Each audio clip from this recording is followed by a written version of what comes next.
कहते हैं कि अगर एक ही चीज़ आप रोज़ प्रैक्टिस करें तो वो आपकी आदत बन जाती है।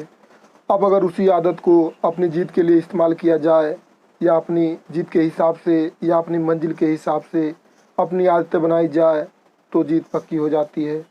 सफल इंसान की कई आदतें होती हैं, वैसे ही सफल कंपनियों की भी कई आदतें होती है जिन्हें आप स्ट्रेटजी कह सकते हैं।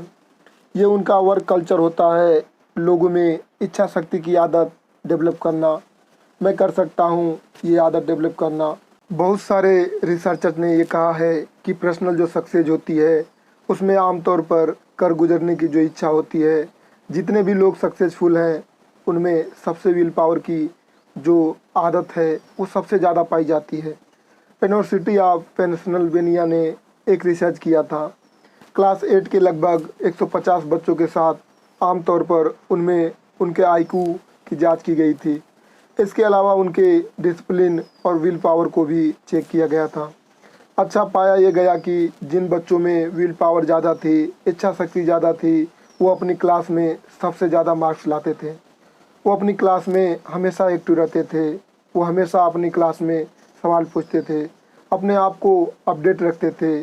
पर वही जिन बच्चों में इच्छा शक्ति की कमी थी, जिन बच्चों में आत्मविश्वास की कमी थी, जिन बच्चों में आगे बढ़ने की इच्छा की कमी थी, वो पढ़ाई में पीछे रहते थे। वो टीचर से नज़रें चुराते थे, वो अनुशासित नहीं थे, वो डिसिप्लिन नहीं थे, वो क्लास से भागते थे।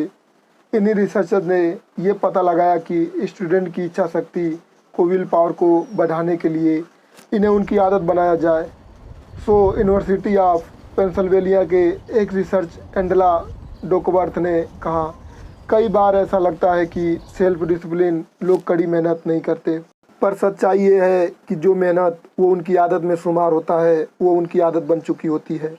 वो अलग से कोई चीज़ नहीं करते, वो रूटीन में रोज़ एक आदत के हिसाब से थोड़ा थोड़ा वो आगे बढ़ते रहते हैं और सफल होते हैं। उन्हें अपनी इच्छा शक्ति का इस्तेमाल करने के लिए बहुत सोचने की ज़रूरत नहीं पड़ती कि अब क्या किया जाए, वो उनकी आदत में शुमार होता है। विल पावर के ऊपर ही एक और रिसर्च की गई केस वेस्टर्न रिजर्व यूनिवर्सिटी में। वहाँ एक बड़े से हॉल में कई बच्चों को रखा गया था और साथ ही उसी कमरे में बहुत ही टेस्टी कुकीज़ रखी थी।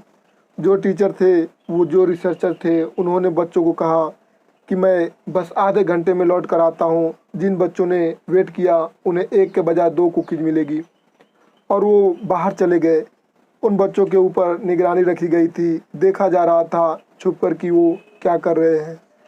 पाया ये गया कि 25 बच्चों ने अपने आप को कंट्रोल करके रखा और बाकी सारे बच्चों ने एक एक कुकीज़ उठा के खा ली। वो अपने आप को रोक नहीं पाए। जब रिसर्चर लौटे तो उन्होंने उन 25 बच्चों को 2 कुकीज़ दी, क्योंकि वो उनका हक बनता था। अब ये रिसर्च यहीं पर ख़त्म नहीं हुई। जो रिसर्चर थे उन्होंने अगले कई सालों तक उन सारे बच्चों का ट्रैक रिकॉर्ड रखा और पाया कि वो 25 बच्चे उन बाकी बच्चों से हमेशा आगे रहे, जिन्होंने अपने ऊपर नियंत्रण रखा था। इस रिजल्ट को देखते हुए साइंटिस्ट ने और नई नई रिसर्च किए, क्योंकि वो जानना चाहते थे कि सेल्फ कंट्रोल को कैसे डेवलप किया जा सकता है। इन एक्सपेरिमेंट में उन्होंने पाया कि बच्चों को सेल्फ कंट्रोल सिखाने का एक सफल तरीका ये है कि वो मिठाई नज़र आने पर भी अपने ध्यान को हटा सके। जिस चीज़ से उनको लालच आए वो उस पर कंट्रोल कर सके, यानी कि अपनी इच्छाओं पर नियंत्रण रख सके। ऐसा करने के लिए उन बच्चों को कई ट्रेनिंग दी गई, जैसा कि अगर किसी चीज़ से उनका मन ललचा रहा है तो अपने ध्यान को, अपने मन को, अपने फोकस को डाइवर्ट कैसे करें। वो कोई पेंटिंग बना सकते हैं, कोई खेल खेल सकते हैं, कुछ और इमेजिन कर सकते हैं, जिससे कि उनका ध्यान उस मिठाई से हट जाए और वो मिठाई उन्हें असली न लगकर वो किसी फ़ोटो जैसे लगे। और पाया गया कि ये तरीका कामयाब था। सही आदतें लाइफ में दूसरे मौक़ों पर भी काम आती हैं। 80 के दशक में इस बारे में नए नए ठाट आने लगे, नए नए रिसर्च आने लगे, जिसे सब लोगों ने एक्सेप्ट किया और ये माना कि विल पावर को, सेल्फ कंट्रोल को डेवलप किया जा सकता है। ये एक ऐसी आदत है जिसे बनाया जा सकता है, प्रैक्टिस करके इसे सिखाया जा सकता है। अगर आपको ऑडियो अच्छी लगी है दोस्तों तो लाइक, शेयर, कमेंट और चैनल को सब्सक्राइब करना न भूलें। धन्यवाद। जय हिंद, जय भारत।